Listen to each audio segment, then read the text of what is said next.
এই মুহূর্তে কিন্তু ওয়েস্ট ইন্ডিজের চাপে সম্পূর্ণভাবে কোণঠাসা হয়ে গিয়েছে ভারতীয় দল।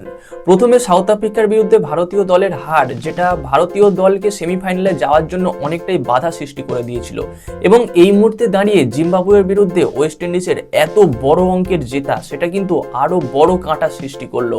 কেননা এই খেলাটা ওয়েস্ট ইন্ডিজ জিতবে আশা করলেও এতটা বড় ব্যবধানে জিতবে এটা কিন্তু আশা করা যায়নি। প্রথমে ব্যাট করতে নেমে ওয়েস্ট ইন্ডিজ দল 254 রান করে, যেখানে সিমরান হিটমায়ার, রোবমান পাওয়েলদের তাণ্ডব দেখা গিয়েছিল, এবং তারপরে এই রানটা চেস করতে নামলে মাত্র 17 ওভার 4 বলে কিন্তু 147 রানে অল উইকেট হয়ে যায় জিম্বাবুয়ে দল। যেখানে এই জিম্বাবুয়ে দল গ্রুপ লিগে অস্ট্রেলিয়া, শ্রীলঙ্কার মতো শক্তিশালী দেশকে হারিয়ে এসেছে, সেই জায়গায় কিন্তু ওয়েস্ট ইন্ডিজের কাছে খুব করুণভাবে আত্মসমর্পণ করলো জিম্বাবুয়ে।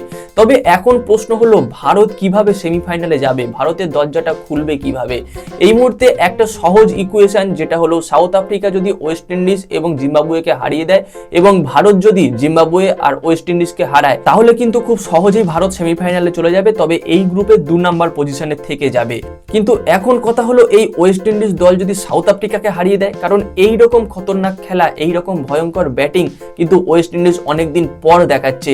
সেই 90 দশকের ওয়েস্ট ইন্ডিজকে মনে হচ্ছে আমরা ফিরে পেয়েছি। তখন যেমন প্রতিটা দল ওয়েস্ট ইন্ডিজকে ভয় পেত, ব্যাটিং, বোলিং, ফিল্ডিং সব দিক থেকে। এখনো কিন্তু এই অবস্থায় এসে দাঁড়িয়েছে ওয়েস্ট ইন্ডিজ দল। গ্রুপ স্টেজের এখনো পর্যন্ত একটা ম্যাচ হারেনি, সুপার 8 এসে একটা ম্যাচ খেললো, সেটাও কিন্তু দারুণ ব্যবধানে জিতলো। এবার যদি সাউথ আফ্রিকাকে হারাতে পারে ওয়েস্ট ইন্ডিজ, তাহলে কিন্তু ভারতের অঙ্কটা খুব খুব খুব কঠিন এবং জটিল হতে চলেছে। আর ভারতের যে দুটো ম্যাচ আছে, সেই দুটো ম্যাচ তো জিততেই হবে, এবং সেই দুটো ম্যাচ বিশাল বড় বড় ব্যবধানে জিততে হবে।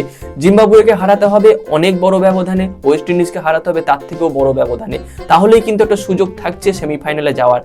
আর যদি সাউথ আফ্রিকা ওয়েস্ট ইন্ডিজকে হারিয়ে দিতে পারে, তাহলে কিন্তু আর কোনো জটিল সমস্যা, আর কোনো জটিল অঙ্কের দিকে দেখতে হবে না ভারতীয় দলকে, তারা কিন্তু পরবর্তী পর্যায়ে চলে যাবে। এবার ভারতের এই রকম সিচুয়েশনের পেছনে কার দায়? একাংশ ক্রিকেট প্রেমী মনে করছে যে ভুল টিম সিলেকশন, যেখানে দলে কোনোভাবেই সুযোগ পায়নি শ্রেয়াস আয়ার, ঋতুরাজ গায়কোয়াড়, যশস্বী জয়সওয়াল এদের মতো প্লেয়াররা। আবার অনেকেও মনে করছেন যে এই টিমটাই ঘুরে দাঁড়াতে পারবে। একটা ম্যাচ হেরে গেছে, যেখানে নরেন্দ্র মোদী স্টেডিয়ামে খেলা হয়েছিল, এবং এই নরেন্দ্র মোদী স্টেডিয়ামটা নাকি ভারতীয় দলের জন্য একটা অপয়া স্টেডিয়াম। একাংশ ক্রিকেট প্রেমী এটাও মনে করছে। আপনাদের কি মতামত অবশ্যই কমেন্টে জানিয়ে দিয়ে যাবেন, এবং এর পরবর্তীতে ভারতীয় দলের খেলা সম্পর্কিত এইরকম ছোট বড় আরো আপডেট পেতে চাইলে অবশ্যই আমাদের চ্যানেলটাকে সাবস্ক্রাইব করে তার পাশের বেল আইকনটাকে অন করে দেবেন।